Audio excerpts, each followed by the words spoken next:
So yeah, we're going to be talking about MIRA Safety, or just I guess in general, masks being rebranded and then sold for more money than they're actually worth. And whatever. Yeah, but that is indeed what we're going to be talking about. So again, I've got the same one here that is apparently a MIRA mask, although I bought this brand new with all of its military gear with it from a Czech surplus seller. So yeah, that's how I got mine too. Wait, hang on, I just had pop-ups on my... can you still hear me? I can still hear you fine, yeah. Okay, awesome. Alright, yeah, I just got like a USB device not recognized. Oh, yeah. Alright, so that's good. Yeah, so over here, I've got, of course, an OM90 and then an experimental OM2020, which aren't yet released. They're going to be released, Guzu and MIRA say about 4th quarter of this year, so it's coming up soon. Yeah, because I'm kind of wondering as well with a lot of this. I imagine they're going to get more sales at the moment than just a lot of people are in general with this sort of stuff, because everybody's worried now about nuclear kind of shit. So first it was COVID, and now it's nuclear fallout everybody's worried about. It is definitely a profitable time to be doing this. But this is the interesting thing though is where they, like I was saying before, and for the people who didn't obviously catch this because it was before I started recording. MIRA at one point sold a SOEX Geiger counter, which was a Russian company. They sold their Geiger counters, but for probably a 30 to 50% markup on whatever the RRP was. So it was rather than being $80, it was $150 or whatever. But now I don't think they're going to be able to, because the reason they're out of stock, I imagine, is because they can't get the sales from Russia because of all the import and export bans at the moment. Because I know with Radioscan, which is quite a good company, that do the Radioscan, the radio code, they've now moved away from Russia, so they can actually still import chips and sell stuff. So I think it's going to be something like that. That's a bit of a sidetrack. I just find it funny that because it's not actually their product. Even though it says MIRA on it, it's not their product. Yep.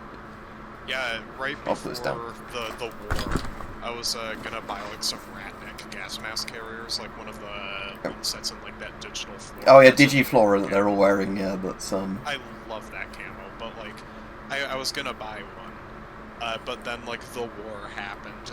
And the one that made me laugh recently is the I don't know if you saw this, but where they're mobilizing everybody now. They're not giving them their own fucking armour or anything. You have to buy that additionally.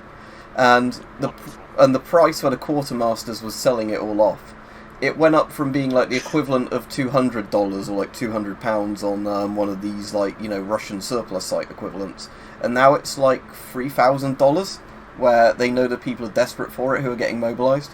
So they've just So it was literally they started off selling it just externally out of Russia. And now it's oh well, we'll just sell it to our own troops, where we should be issuing them this for free. It's it's only a matter of time until some fucking rusty conscript goes on Grey Shop and doesn't realize that that's airsoft armor. Oh well, there's already been a load of shit. Speaking of this retarded war, where they've actually had rubber armor or fake armor panels and shit like that. Because it's also all the shit with where he's got the MacBook stuffed in there. Yeah. There was also loads of shit with the radios really early on, because they actually have pretty good encrypted comms, but none of the soldiers have it because they'd already been sold off. So all the quartermasters were issuing really cheap Baofeng radios to all the Oh my god, I forgot about that. Yep. So people were just listening into all what was meant to be encrypted comms chatter, and it wasn't, because it was just fucking where I've got a Baofeng down somewhere, I don't know, it's down under my chair somewhere. But again, it's they're fine for amateur radios, they're not military encrypted radios. Astounding. That's incredible. But yeah, so to get back on the subject of MIRA, so I guess for the people who don't know, MIRA is, I think they're based in the US, aren't they? Because they're not actually a Czech company as far as I'm aware. I think they're a US sort of MIRA importer. Is based in Texas. So what they basically do is they sell, I guess, just CBRN, military survival gear, if you want to call it like that, to the US public at quite an inflated price. That's the polite way of putting it, I guess. I don't want to knock them completely for their business sort of thing, because that is an actual business thing, importing stuff and then resale. But what I think the problem is, a lot of people don't realise is it's not their actual stuff. They're not manufacturing it. And they also, I think, have very clever marketing. Well, I don't know if it's clever marketing, but a lot of people seem to fall for it or repeat it. Which is, what works and what doesn't. The marketing for it is actually, like, really interesting to me, because I've done, like, a significant amount of research into, like, prepper companies like MIRA in the last, like, 20 years, and it is just the same marketing tricks, because, like, there's ChemSafe, there's a great ad that you can watch on YouTube for this company called ChemSafe it's like a 2002 or 2003 ad, where it starts out, it's like, terrorism, are you ready for, whatever, the terrorists can throw at you or whatever, and then it starts advertising, GP5s as the PG5, The one I remember, from years ago, there was like one of these sites that said something like 100% obsolete on every single mask that was like commonly available as surplus at the time. But the really funny bit was they sold Israeli civilian masks on this website for a really high price. But then on the obsolete section, they had those same Israeli civilian masks. And they said, it's only good if you buy them from us, because we've checked they're new or some shit. God. Yeah. But yeah, no, like, the marketing tricks that MIRA uses is basically just, like, being like, hey, this is, like, the premium, military stuff. See, it's being used by a government. We're not going to go too in-depth into what, they're being used for, or any of that. But it's like they just, it's a lot like nowadays how you see like a lot of businesses being made where it's just like, oh hey, we've got this former SEAL advertising our stuff, so it's good. Yeah, it reminds me as well, like when there used to be like, thankfully, like with all the ad blocking software I've got, I don't see these much anymore.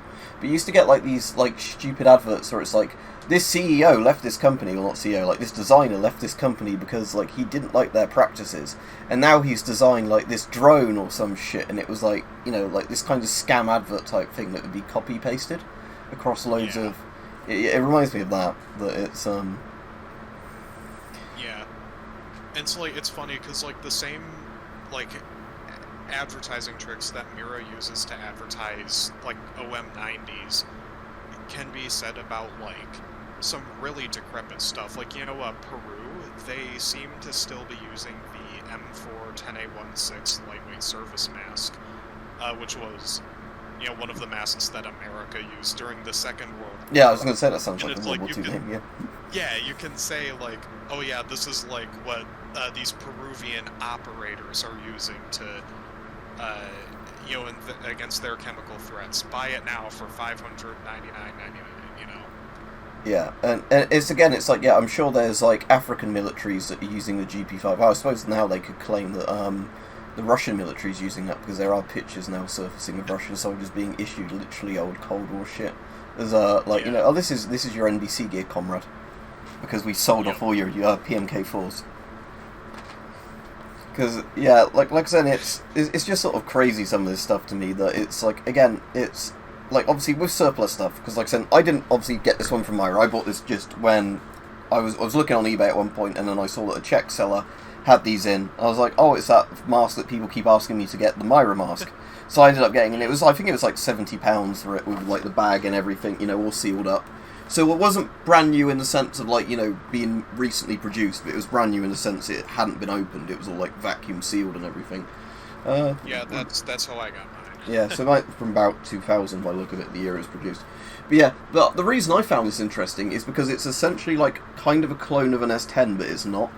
The thing like I find really funny on this is the eyepieces on this. I don't know if you've noticed this, they're the S10's eyepieces, but it's nearly all black plastic rather than being like the see-through plastic.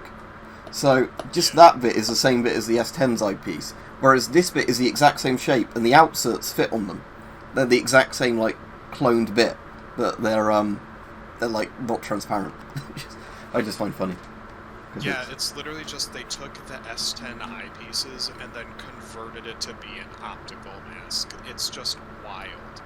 It's like, I'm of the opinion that, like, optical masks were kind of obsolete, like midway through the Cold War at the latest, it's like, and the fact that these started production in 1998, and they're fucking optical masks. Like, that's ridiculous. Like, Yep. That's an antique design. So is the 5-point head harness, which is something Yep. that most countries... What I will say, though, it does do, better than the S10. It does have a nice fabric one rather than, like, the weird rubber one. But yeah, then, like, anyway, the FM12 has one like this, but it's just 6-point anyway, so... But, I don't know, I just found that sort of thing funny. I suppose you can at least swap which side your filter's on without a tool, at least it just has a regular blanking plug. So there's that. Yeah. But like I said, I can't blame the Czechs too much, because I suppose when they came into this is like, obviously, in the 90s, like, them in Poland and everybody had been under communist occupation, so then they were just kind of having to start all their shit up from scratch, in a sense. So, like I said, I don't, like, blame the Czechs or anything when some of their stuff isn't as good as, like, what we'd think, of in a lot of the Western countries. But it's just, again, it's funny when it's then being marketed, like, as the most advanced stuff ever. Yep, and then you've got the OM 2020, which has an incredibly interesting story behind it, which I have a video going really in depth onto, like, the individual components on this thing, but I want to do one talking about the history of it, because it's incredibly interesting. And I think, like, what it's worth noting is who this mask is for, because it's not for, like, special forces or anything, or like that's how MIRA kind of advertises it, as being like the operator's gas mask, right?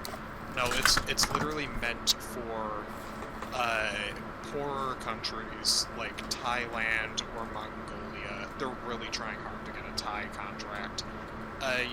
Like countries that can't afford, like, M50s or anything. You can't afford really the Avon, you can't afford MSA, you can't so here's our thing.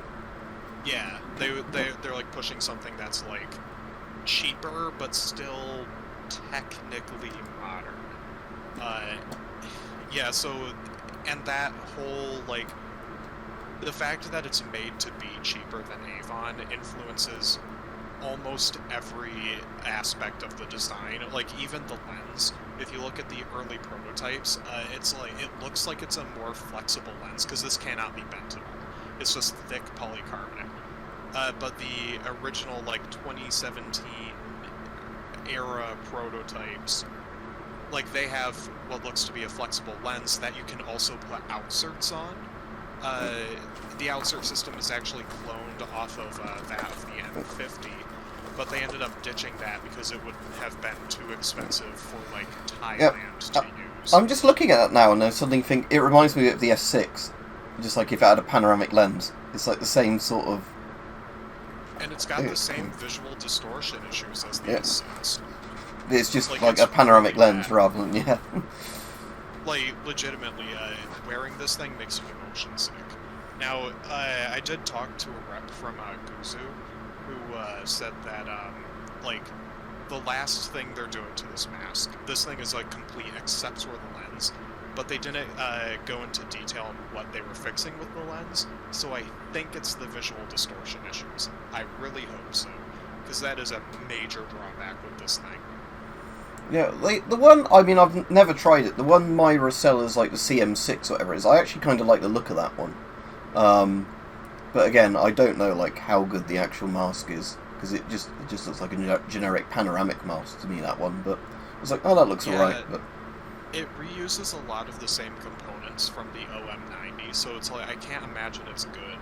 It's not one that I've handled personally, but it's like just looking at it. Yeah, when I looked like, at it, it's like the same. It's the same harness design, isn't it? It's like exactly the same spots where that connects. I think it has the system. So I think the XL valve is still in the same space at like the very bottom. So it's probably essentially just this mask, but with a panoramic lens on the front, rather than it being like two eyepieces and whatever on the moulding. But I just thought, like, that looks alright. But like, again, I haven't handled it, so I don't know. Like I said, this mask is fine if you weren't paying very much for it, and you didn't have anything better. Oh yeah, no. If it's like, okay, like when I was going to buy this, I spent like $150 on this. I was texting back and forth with a friend of mine, and he said to me, "Dude, don't buy it. It's a $40 mask and a trench coat." And it's true. If this thing were $40, I'd be like, it's an alright option. You could do a lot worse, you could do a lot better. But, but this thing costs what? I think, what is it, like $250 for a face piece? I think when I looked on the MIRA website, it's something like $250 to $300, isn't it, roughly, for, I think, just the mask, and does it maybe come with a filter? Because, like, what as well is, like, in this came with some sort of disposable, like, NBC poncho thing that I just shoved into the bag. But, yep. I've so, got one of those too, but mine seems to be more clear than that. I don't have it with me, though. Yeah, they're saying it's probably just whatever batch they put together with the, things, but yeah, it's got a weird smell to it as well, actually. Yeah, it's got that old, like, East German commie smell to it that the rubber always used to have. But yeah, it's the, yeah, it's just like saying, it's just that thing I find, like, kind of weird with these, is the idea that it's like, it's perfectly right if it was being sold at the budget price, but it's just how much it's inflated in price. And then it's being sold like it's the best thing on the market, and I think that's when it starts getting to me like, no, you really don't want to be promoting, like, this sort of item. Like, because again, it's like, I don't mind if somebody was like saying, I just want to buy this mask because I like the look of it or whatever. But it's when people think like, no, it's made by this company called MIRA, and now it's like, it's the best mask on the market, don't you know? Because again, I think there was a thing a bit like that with one of their Geiger counters when they had like that SOX one in, where I think when I looked at it, it claimed it had like a higher, you know, like radiation range than SOX actually claimed on their technical manual for it when I went and looked at the real one. Like the original product. So, you know, like it's saying, like, oh, this will, like, measure radiation from this, like, level to this level, and it's like, but the original one doesn't claim that, and I'm sure it's using the old Soviet tube that was in, like, every single one of these counters that only has, like, a technical, you know, specification to do whatever the range is on it. So it's like, but that's really false advertising, if that's what they're going for. Yeah, no, that is kind of scummy. Oh, speaking of, like, false advertising, this is something I noticed when I was doing the research for my video on the OM90. They say on the website that the dual lens gives you better stereo vision, which... But is it normal vision stereo? Yes, yeah, it's like, it's your eyes that make stereo vision. I don't know what they're talking about. Like, it's just an incomprehensible claim to me. I think it's like where there's a company where it tries to put buzzwords on something, you know, to try and make it sound more appealing. So you've got, like, a product, and you're like, what could we say that's probably not technically a lie, but it's just also not saying anything either? So it's... Yeah, it's like when you go to, like the supermarket, or like a Lidl. You got Lidls over there. Yeah, right? Aldi and Lidl. Yeah. They're now actually like doing really well just because they're cheaper than most of like the generic supermarkets. So but yeah, it's like when you go to like a Lidl and you see like a Fig Newton clone, and it says like reinvigorates your positive energy. You know, it's like, well, you can't disprove that in a court. You know. Yep. The ones I always find funny is when you've got, like, the products that are designed to look really close to another product, but just not close enough that they can get sued for it. Like, that's always the thing. Like, when there's, like, the power tools, like, because they had a Makita thing in at one point. There wasn't a Makita thing, but it was, like, you know, as close as you could get to, like, a Makita drill without it being, like, suable. It was quite funny. Yeah.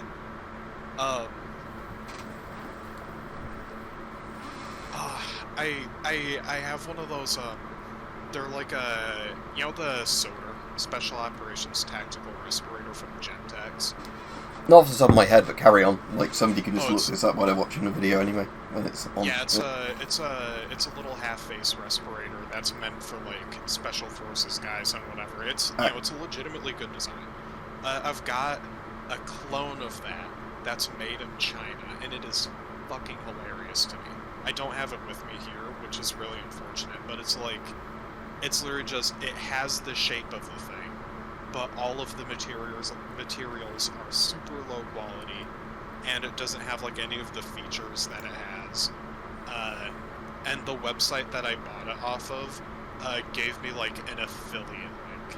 They're like, hey, please give this link to your friends, and if they buy something, we'll give you 10% of their order. Oh, so it's like one of those sort of AliExpress kind of, well, not AliExpress, but I know the ones, I know the exact thing you mean, yeah. It's a pyramid scheme that you don't have to sign on to. It's ridiculous. and I love that thing so much, and it's like, it's just on the verge of, like, suitable, you know? Yeah.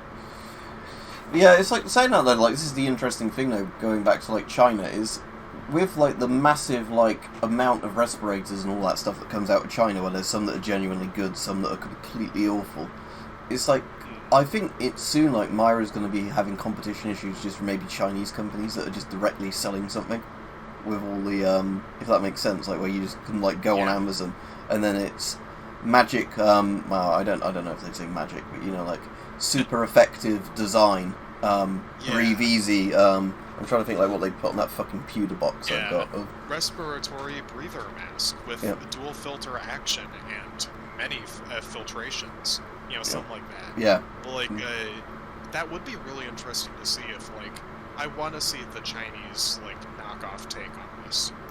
Well, like, what's like, really funny, just before I lose my train of thought on this, is that there's actually sometimes Chinese knockoffs of Chinese knockoff brands, which is, like, the crazy thing. Because there's, like, obviously you get Zippo lighters, which are the good, like, you know, US Zippo lighters.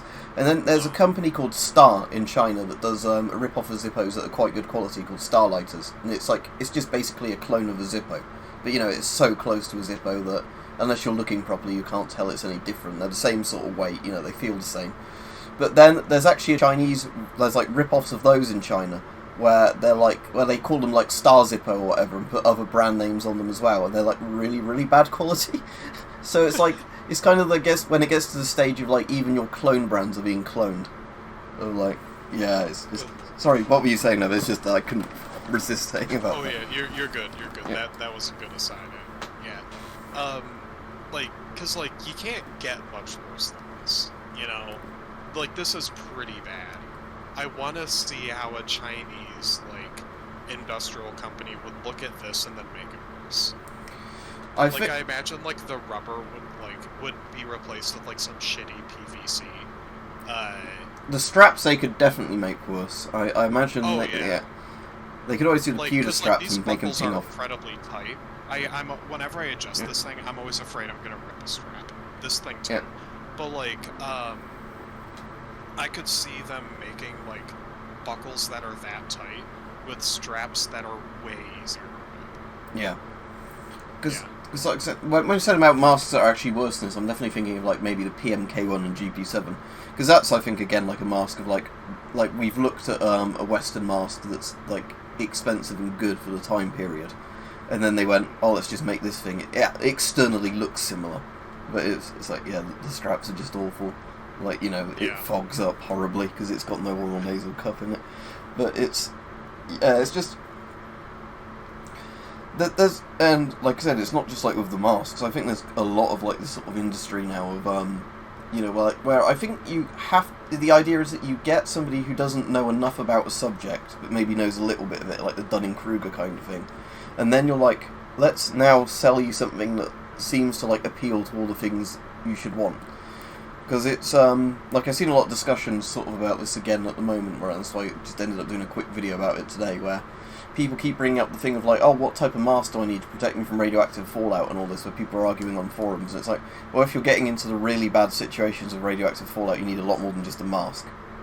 Yep. When there's all these people, like, arguing about, like, half-face mask versus full-face mask versus, like, this type of filter and that type of filter, it's like, yeah, if you're in a fallout zone, you don't want just a mask on. That's... But bro, I'm gonna take my potassium iodine and then stand in the middle of a nuclear fireball and I'll be completely fine. Yeah, that's, because that's actually a funny thing, is like, you know, like the potassium tablets, or like the stable iodine tablets, it's, there's actually a whole host of tablets like that you're meant to take for the various, like, nuclear elements. So there's like a stable calcium one that's designed to stop strontium-90 and like radium getting into your bones. And it's like all sorts of things like that, but for some reason it's only ever the iodine I ever hear people talk about in the media when they're talking about, like, oh, I need to stock up on these tablets. And again, I know it's because it's the one that gets into your thyroid and it's like the quickest to cause damage out of those sort of things, but it's still like the weird thing of like somebody saying like, oh, I'm going to buy shitloads of these tablets and that's it, now I'm fully prepared. It's like, no. Yep. Yeah, no, it is wild how, like, I don't know, I was going to blame it on the show Chernobyl, because they do mention, like, oh yeah, take the, but it's like, I was only ever hearing about iodine even before that show. So it's like, I wonder why. That is interesting. I mean, well, the technical reason, like I said, is because basically with your thyroid, it just soaks up iodine 131. So it's like saying that there technically is a thing that, yeah, if you take those in advance of being exposed, like, it is going to massively lower your chances of future cancers and horrible things like that. But again, it's I don't know why it's the pop culture one, because it seems to be like it's the one that, you know, is mentioned so much more in media than any of the other equivalent things. Because in the even in the Soviet, like, little fallout kits they issued, there's like 5 different, I think, radiation tablets in there, and like iodine is just one of them. You know, like, they're each designed for a different bit of your body that's going to soak up stuff that's radioactive. It's just like, yeah, it's I don't know why, but yeah, I can certainly imagine those sort of kits now being marketed at a massively inflated price. I think actually recently I did see a thing on the news. I don't know. I don't. I'm gonna have to look on. But I was saying, I'm gonna imagine. I did see a thing on the news actually recently where they like were telling people to, like, just not buy and fucking take loads of iodine, because Oh, you know, they do like, have iodine, yeah, and it's like, yeah, people, you know, that were just like buying it and taking it, and like it's like, yeah, that's not safe, just buying it and taking it. You, like, you know, it's the less worse option thing of But yeah, no, it's just that kind of, you know, oh, MIRA Plus starter kit. What's this? I don't know if it's actually related to MIRA Safety. Oh, it's a fertility thing for women. It's not related to MIRA Safety. Okay, never mind. Man. It just came up as the first result when I searched MIRA Safety on Google. That would be great if MIRA started selling, like, fertility kits. Anyhow, Yep. you know, I actually kind of want to talk about the OM20. Yeah, go ahead. Yeah, go ahead. Just like, this thing, I predict it's going to sell horribly. Like, on the civilian market in the United States, it's going to sell really well. Like, that's just an unfortunate truth about MIRA Safety. They've got, you know, they've done such a good job, like, you know, giving these for free to, like, gun tubers and just being like, hey, just say they're good, okay? Yep. And then they do, and they get a paycheck, you know? Yep. It's they've done just such a good job advertising this. It's Yep. going to sell well in the American Yep. market. But for the actual target audience, for like for Guzu, like the company that actually makes these, they are going to sell horribly, because Thailand, right? They're the one that they're kind of focusing on the most, it seems. Like, they really want that Thai contract. Every year they go to the Bangkok like military and defense expo, and they show off OM 2020s and OM 90s. And they're the only mask company that goes there. On top of this, you know, back in early 2020, they gave a bunch of the 2017 and 2018 prototypes of the OM 2020 to Thailand for free as COVID aid, right? So building some political goodwill, because they realized that, you know, like, because what Thailand currently uses is a lot of FM12s, and they realize that Thailand is not going to want to switch to something like this that doesn't offer that much of an advantage. You know, it's going to be expensive for them, because Thailand doesn't have as much money as, like, one of the European powers, right? Yep. So, like, it's a very hard sell, and on top of this, they've got, you know, Thailand was interested in adopting a new mask, but the requirements for it were that it would have to be designed, produced, and, like, and all the materials would have to come from Thailand. So it would be a completely homebrew mask. And, you know, this is just not that. Yep. Which leads to an incredibly interesting controversy, which I think you'll find hilarious. This was in 2017, during the Thai, when the Thais were looking into having their own homebrew mask. They had, I'm going to mispronounce it, it's like the Kursragat University in Bangkok, I believe. I butchered that name, I'm sure. But, like, they had this team there that was working on what was supposed to be this homebrew mask. But what ended up happening, allegedly, these are, you know, these are all people who are currently alive, So it's allegedly, they allegedly went to Gumarny Zubri. I know I'm pronouncing that wrong. I've been told by a Czech person that I am pronouncing that wrong. So they went to Gumarny Zubri and got some of the 2018 prototypes of it, and of this, and then brought them back to Thailand, and then forged documents claiming that these were effective, and then went and submitted them to the Thai government, the Thai military, to be like, hey, this is our mask. And the Thais realized very quickly, these documents are fake and your mask is from the Czech Republic. So they looked into it. The head of the team that was producing the Thai homebrew mask, all of that in finger quotes, really. He had to go to court.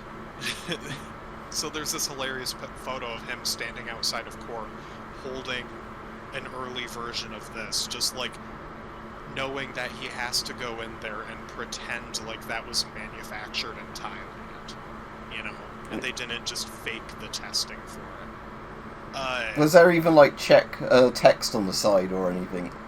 Probably. I'm sure it had all the stamps that they normally do, but it's not visible in the photo.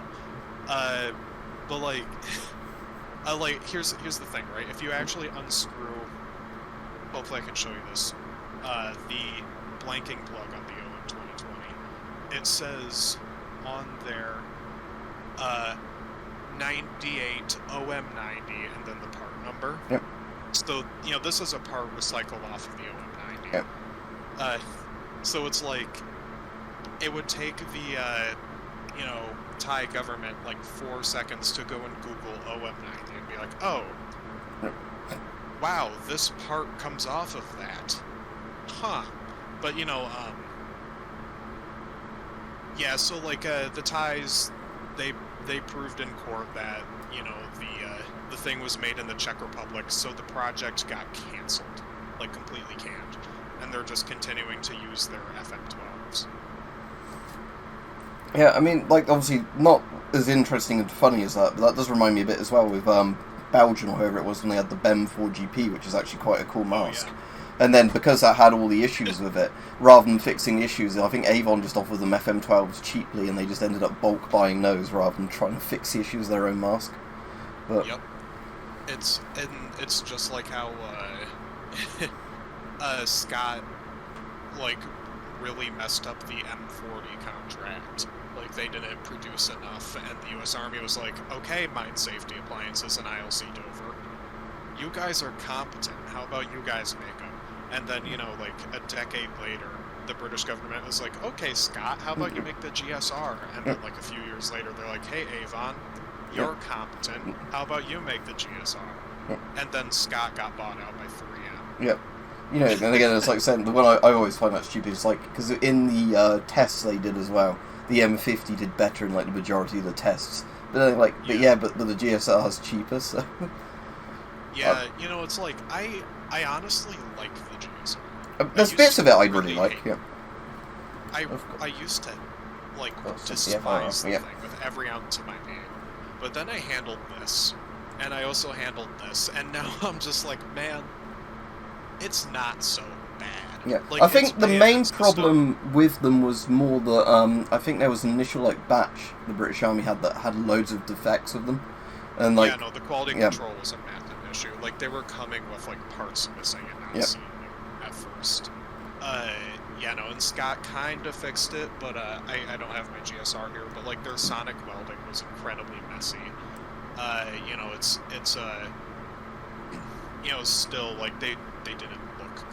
Yeah, I mean, that's the thing though. The British government is really good at doing is wasting a lot of money by basically picking something that's not really good enough in the first place, then trying to salvage it.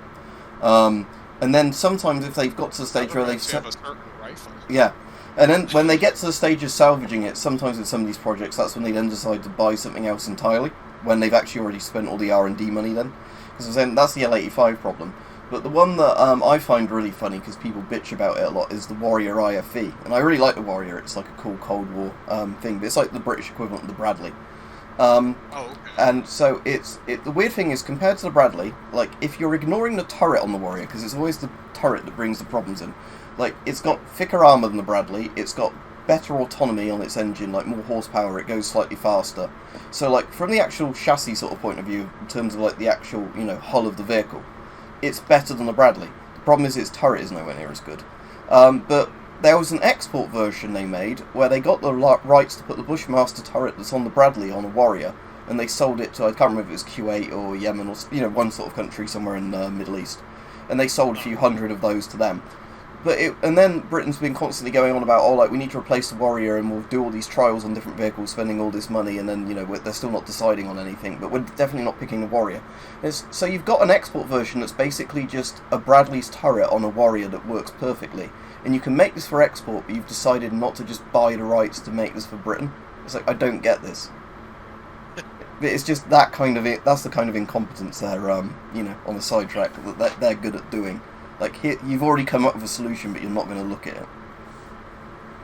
But, yeah, so going back to MIRA, yeah, it's... It's true, we keep getting sidetracked. Yeah, it's interesting, because it's always that sort of related stuff, isn't it? But, yeah, it's, I think, yeah, like, the main thing, like, point I want to get across to people is that, obviously, bear in mind that, like, how you normally get masks, at least on the surplus market, for people that don't know much about masks, is obviously, sometimes you'll get things that are, like, obviously just so out of date that, they're not used anymore at all, and they're just, that's how they get on the surplus market. Like, the nation that has them has just completely got rid of them.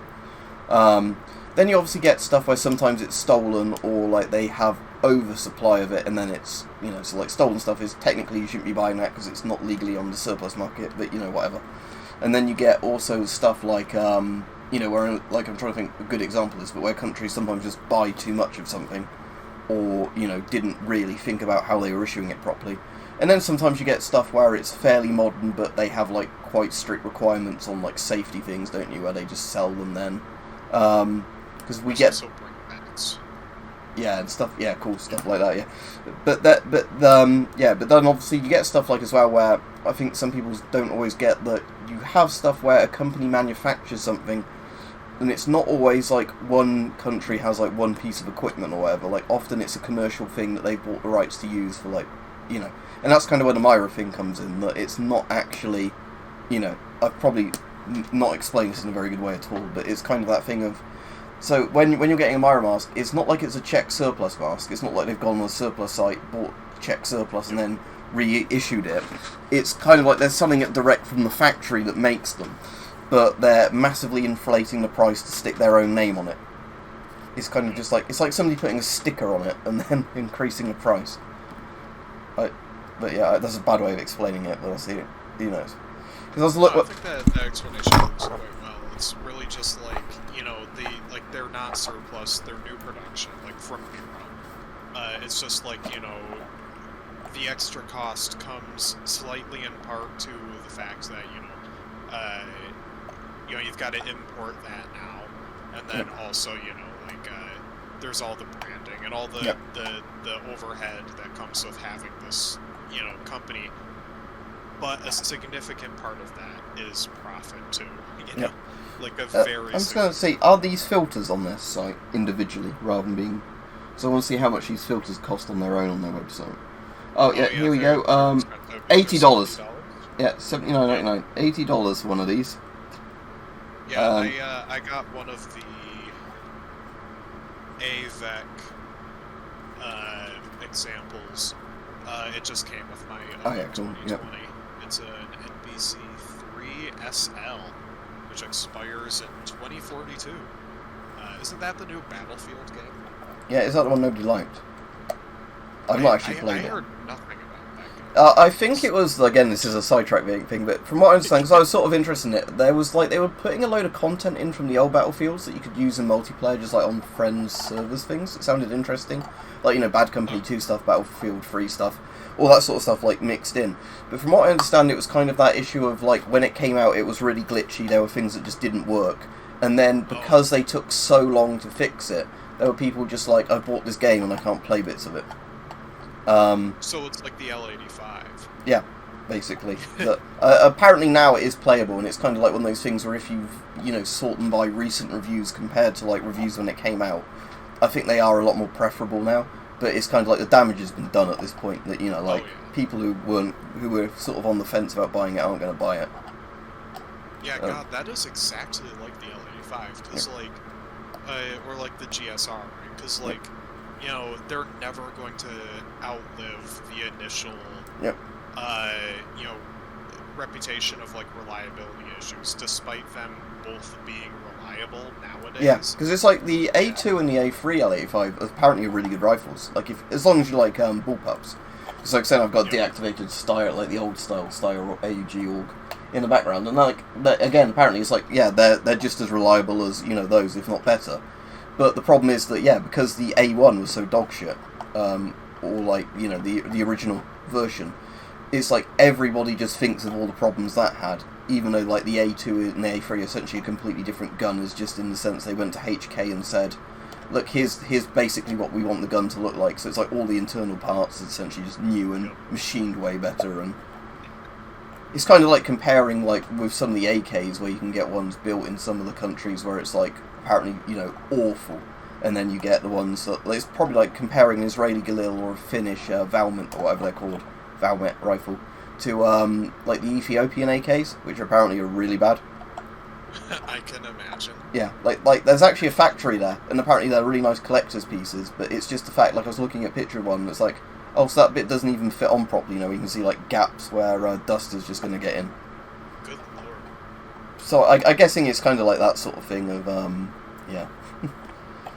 But anyway, should we discuss the masks again before I get really off topic? That's true. We are here to talk about MIRA, apparently. Oh lord.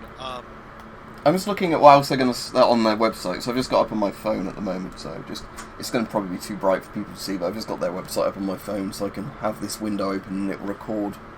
But I was just looking. But I don't think they even sell in the UK. So people in the UK probably won't know as much about MIRA. Like people who are into gas masks know about them for obvious reasons. But yeah, it's one of those things where I think because it's much more of a US thing over here, we are kind of lucky in the sense that, up until recently, you could just go on eBay and find so much all around European, like, surplus stuff just flooding eBay. And again, I think that's the problem with the US. Yeah, where you don't get that as much, which is kind of annoying.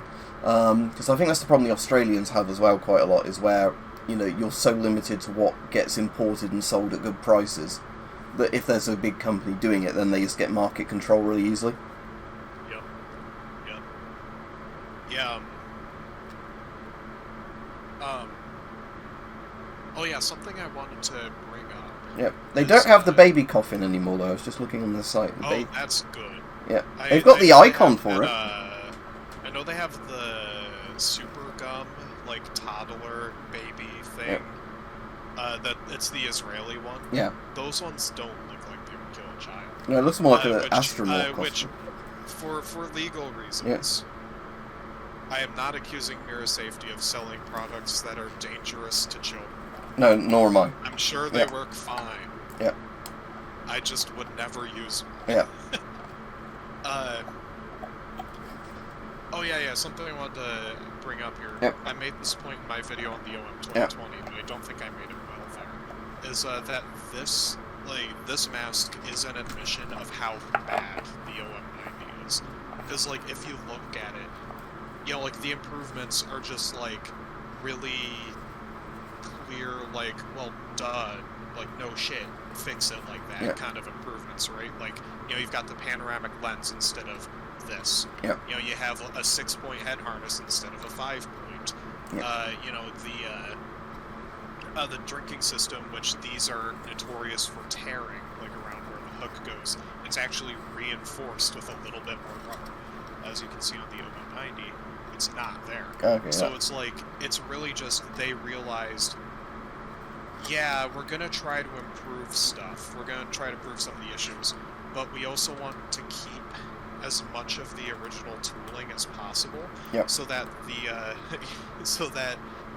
they're just cheaper for Thailand to buy or something like that. Yeah, see, I'd have thought if, rather than just make, I mean, I'm sure it's because Thailand would buy a lot of units if they did it, but I'd imagine that, like, the best sort of market thing you'd want to do with that is just, like, try and make something cheap to sell to civilians and, like, hospitals and things like that. You know, like, here's like, a virus protection mask, here's just something that's PPE for your workplace. Well, they do have that for the CM6. Like, they've got, like, the CM6 Med, which is literally just a white and blue CM6. They've, but, like, the CM6 fills that market. But what they wanted to do with this is essentially just enter essentially a current-gen mask, finger quotes, into the market that could be bought by, like, a military, and it's like, because, a military contract is incredibly profitable, even if it's from a poorer country, and it's like, if you design something that is importantly cheap, then you could, that not only increases, like, decreases the amount that you have to put into actually producing them, but it's also, like, it makes it more likely for you to get a military contract. But do I think they're going to get any? No, I don't think Thailand's going to buy them. I doubt Mongolia is going to put the capital forth to replace the OM90s they're using. I don't think the Czech Republic will switch, and if they do, I think they'll probably just go with Avon, honestly. Yeah, I mean, if they might go with, like, mask pole, whatever, like, Poland's using, because quite often, like, Czech and Polish stuff is... I still really want to get my hands on, like, an MP6, because I've heard they're really nice, actually, but I've still not. Yeah. It's like one of those ones where loads of people are always like, oh, I'm sure it'll turn up on the surplus thing soon, it's like, no, they're really not. Yeah, no, they're going to be a while, but, there is a YouTube channel called Gas Maskery, that's spelled G-A-S. I think I know the one, yeah. Yeah, they do have a video on the MP6. Because I think there's two versions in there, a panoramic one and the one with two eyepieces. I'm pretty sure. I think so. Yeah, the one that he's got has two lenses. I'll tell you what I really want. I really want one of those new Turkish masks. Have you seen those? No, the only Turkish mask I can remember is the grey, like, S6 copies. And that's old as shit. Yeah, no, these look like they're bizarre. They look current gen, but, like, they also look alien, because they're not really, like, they don't, like, look like they're cloned off of anything. Yeah. They look like they kind of looked at Avon and went, oh, okay, I see what they're doing, but we're gonna do our own thing. So it's maybe a bit like the Bayraktar, just like, oh, we can't afford to make a drone like that, but we'll make a cheap and cheerful drone that's actually good. Maybe, but yeah, I'll have to see this thing before I but yeah. Yeah, I think they're really cool, and I would love to get my hands on one at some point. Also, the Japanese, I believe it's the Type 18. It's something they recently adopted. It's green. It has these, like, ridiculously small filters. It doesn't look like a real gas mask. It looks like somebody who, like, it looks like one of those, like, $2, like, keychains you can find on Etsy, you know what I mean? Alright, or like if you asked like an AI art thing to make a gas mask and it didn't quite do it right. True, yeah. But the thing, sorry, before I forget on these, that I keep thinking, looking at this, like, why does it look like it's got a cheese grater for its cover on there? I'm assuming it's so the air goes downwards, but yeah. Oh, no, no air comes out of this. That's just the voice emitter cover. So, like, I think the reason why they did that, why they designed it like this, is so that, like, you've got, like, this thing is very well guarded. Like, nothing's getting in there to, like, punch a hole in the voice emitter. Yeah. Which is just a classic, like, thin, vibrant piece of plastic. A little bit of plastic, yeah. But it also has the holes that allow for the voice to actually pass through pretty easily. It actually works really well. It's about on par with the M40 in my experience. Yeah, I did notice actually when I did a video on this that this is a lot better to hear what people are saying with this on, or when I tested it with me wearing it, than an actual S10. With the like weird voice trumpet thing the S10 has. But yeah, was that the speech cone? I think they call it. Yeah, whatever it is. So, like I call it the voice trumpet. But yeah, essentially because the S10's one, like the one that actually works better is a little tiny one that's the XL. Not XOR, but like they've got the secondary one is for like a blanking plug. But yeah, it's just, I said just visually, I guess this stops somebody sticking a fork in it, doesn't it, and breaking their own thing, if you're like idiot-proofing your mask, but I don't know, it just reminds me of a cheese grater, that's why I find that funny, that it's, because it looks like you're gonna... I bet you could grate cheese. That would be it. You know what, I'm copywriting this idea. I'm gonna go to like Target later, and I'm gonna buy a block of cheese, and I'm going to record myself grating cheese with this. Not this one, because that was expensive. I'm gonna grate cheese with this one, and it's gonna be nasty, and there's gonna be cheese all up in there. Yuck. Yeah. And it's gonna be hilarious. Yeah, so, I think, so yeah, like we're saying, because none of us want to get sued, so like the thing is, like, I don't have anything against MIRA in the sense of, they're running a business, they're making money and everything, but, again, it's just, I think people need to be aware of, like, what they actually do. Like, they don't manufacture anything. I think that's the point I want to get across. That. Yeah, that is something I should have said in, like, my own 2020 video, or my own 90 video. I have no ill will against MIRA or Guzu. Like, Guzu as a company, I inexplicably really like them. Like, I don't like any of their masks later than the OM10M, which I do legitimately like. But it's like... As a company, I really like them, and I want them to do well. I want them to make good stuff. And it's like, let's be real here. As like this as a mask for like a poor country's military, it suits that well. It does that well. It's like how the M50 was meant to be, just like, something that the U.S. Army would feel all right throwing away instead of like having to repair. That was one of the requirements. It's like, I just want, like, MIRA Safety, Guzu, I want them to do better. I don't want them to go out of business or anything. I don't want anyone who watches, like, any of my videos to go and, like, harass people from the company or, be rude to people who have bought from MIRA or, are thinking of doing that, because it's like, that's bad. Do that. This isn't me being like sly and being like, oh, I would hate it if you went and harass these people. No, like, literally don't do that. I mean, not to slander or anything, but didn't the CEO of MIRA actually go and do that to other people, though?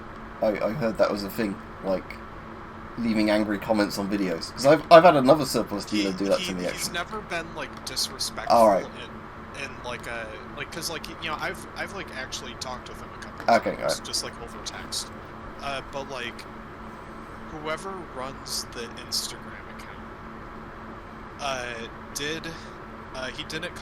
he didn't use my name, but it was clearly about me. And I find this hilarious. And I have no hard feelings about it. He called me a basement dweller. Which is that's so your Fallout funny. show. This was years ago when I, like, wrote, like, a post on Reddit, unfortunately. Sadly, I am a Redditor. It's terrible. It's terminal, even. But, like, I made, like, a post on Reddit about, like, how bad these masks are. And the response from the guy who runs the Instagram account went into somebody's DMs and, like, just unloaded on this guy. And was just like, man, this basement dweller found out that you could get surplus versions of it for cheaper,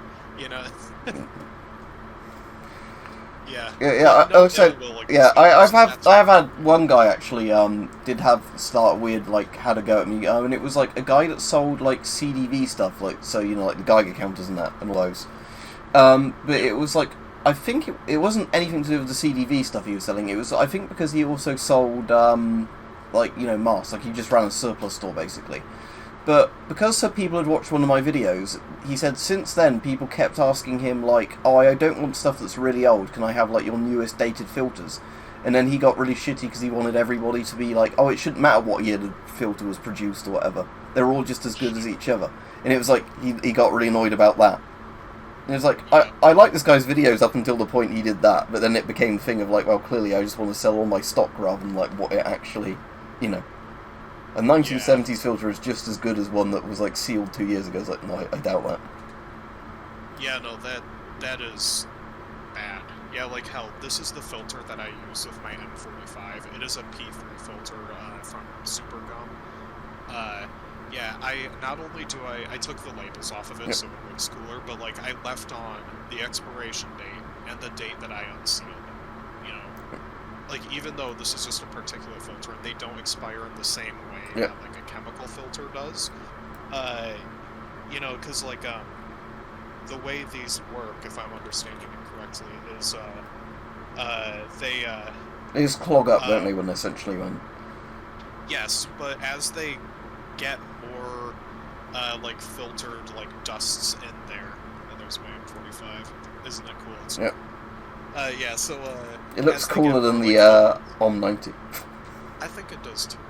But anyhow, like, as it gets more clogged up, the, I guess, capillaries that the air passes through, in the filtering material, you know, they get smaller because there's more of this stuff that... So, essentially, the filter gets like more efficient in a way, draws it to... Yeah, like, the static electricity draws the nasties to the walls of these capillaries, and so it makes it harder and harder for the nasties to actually get through it. So it gets more and more effective as you use it. Yep. But it also makes it much harder to breathe. Yeah. So again, it's like if you had that on a PAPR system, like a PAPR system, that would make it actually a lot kind of easier, if that makes sense. But yeah, I know exactly what you mean, because I've had older filters that have obviously I've got dust in them before, especially like DIY kind of filter masks, where I've been using them just for like odd jobs, and I'm like, yeah, that filter's just getting incredibly difficult to breathe through now in terms of like the amount of effort of, you know, just it clogging. But it's, like I said, but meanwhile with an actual like carbon type filter, that's where you're going to run into actual issues where something particularly bad can get through because of the fact that I'm glad I don't have to replace my M50 filters yet, the M60 ones. They are still, they still have the white, and their indicators are still white, so that's good. But yeah, I don't know really much what else to mention on this. I mean, we've probably been chatting for over an hour, have we? I did find, when I was looking, that tent thing you were on about. Oh yeah, fun. The 30 grand. The 30 grand. It looks like a kid's play tent that's just 30 grand. Right, it is a bouncy castle, isn't it? Yeah. Chemical bouncy castle, yeah. Decontamination shower. But yes, and I have no idea what the RRP would be on one of those anyway. But. I'm trying to think if there's anything else that I want to mention.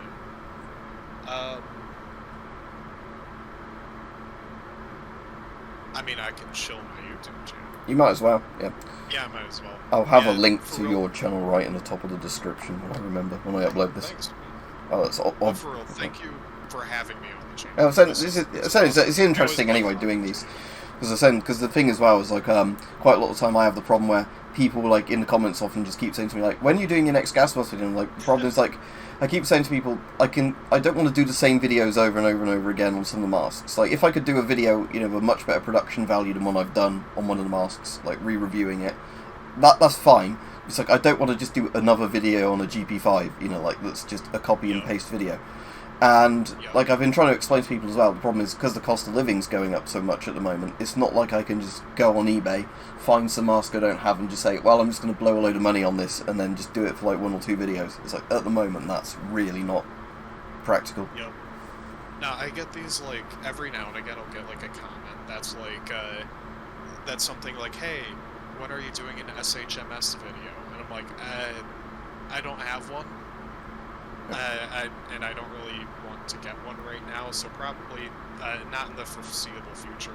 And then they'll just be like, here's one on eBay for cheap, and it's like, what? Like, no, that's not how that works. Yeah.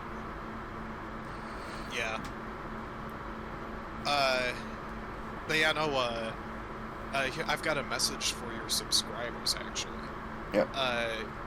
Spam the comments asking for a video on ProTech Respirators Incorporated and HS Cover Code, so that I get to come on here again and talk about these fucking the clown nose PVC atrocities. Yeah, man, I love these. These are just terrible. I have one of these that I got with this lot that I bought this from. It was secreting slime. Ugh. Yeah, it was nasty. It tasted horrible. Yeah, but yeah, like I was saying, so yeah, what I'll do is, like I'm saying, what I'm just really hoping is that when I end this in a second and I go to start editing it, the video's actually not corrupted like the last fucking one was. Oh God, that would suck. Yeah, so but the fact, at least if the audio's alright, because we haven't actually shown loads of stuff anyway, have we? But like I said, it's just like I said, the annoying thing is, I'm hoping with OBS it seems to have worked fine, but yeah, when I did it before, I recorded the entire thing using the NVIDIA screen recorder that's like built into my GPU, and that normally works completely fine for everything, but it turns out just it doesn't work with the Discord thing. So like as soon as there's movement, it doesn't pick it up. So it looks like the video's working to start with, because you've got like the thumbnail kind of bits of like, you know, anybody's screen, but then as soon as you actually like, you know, like, oh, he's moving something, you're like, no, it didn't show it.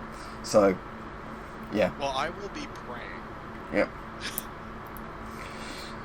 But yeah, so like I said, the thing I'm going to be interested in seeing actually as soon is if MIRA still keeps selling Geiger counters, what particular models they're going to get in. Yeah, true, because they did have to, since they're selling those old Soviet-designed PDFDs, I believe they were, you know, they were, like, they couldn't sell those anymore because of the war, and they had to switch to a Serbian children's mask that was like a clone of, like, the MSA Ultra View. Is this the one, MD1 children's? I think so. I think that's the one. Yeah, which I think that's an... I can't remember if that thing's 60 millimeter or not. I think it's 40 millimeter. Yeah, it says it's 40 millimeter, but yeah, on there. Okay. But yeah, I do know there was an older like Yugoslav one that was 60 millimeter when I was looking at them. Like I didn't buy one because it was like at the time it was like, you know, I couldn't really justify buying it. But I was like, oh, that's kind of cool that there was a children's one that used a 60 millimeter. You know, like at the same time they had the M1 or the M59, whatever they called it, like their M9 clone. Yeah, like I said, but for the people who do want to buy Geiger counters, like I said, at the moment, because like the funny thing is, the best Geiger counters technically I'm aware of are like either Russian or Ukrainian ones, and both of those can be difficult to get at the moment for obvious reasons. There are some alright Chinese ones which I've been reviewing. So believe it or not, yeah, especially if you just want something to tell you if you're really exposed to radiation, you know, and you don't want to spend like $100-something for that because you really don't need to. Because yeah, that was the thing I think as well. Like the one MIRA was selling is the Geiger counter they had in. It would have been fine as like a $30 to $50 Geiger counter, you know, just to tell you are you being exposed to radiation at low levels, you know, higher than normal. It wouldn't be one that I'd spend like $150 on, because like you can get radio codes for like that price now, and they are really good for that money. You know, so it's just that kind of thing of like relatively to what you're, you know, buying, if that makes sense. But, oh well, but yeah, if we wrap this up, so yeah, there will be a link in the top of the description, as long as I don't forget to do it, to Bots' video. I'm hoping to, and channel, I'm hoping that I'm getting this video put up probably like tomorrow, as of if we're filming this on the Thursday, this should hopefully be on the Friday, you know. Nice. But thank you very much for having me on. That's alright. This was a lot of fun. Yeah, I really enjoyed, you know. So I really don't mind doing videos like this. I'm saying they're good fun to have a chat as well and like a laugh about, even if you get sidetracked, just because they're like interesting and they're different. It's a bit more podcasty, I suppose, than when yeah, like it's not, you know, it's not often, you know, like this thing, like that's experimental. You don't see them often, so yeah. You know, I like showing off my masks and talking about the history. So it's like, you know, yeah, this is really awesome.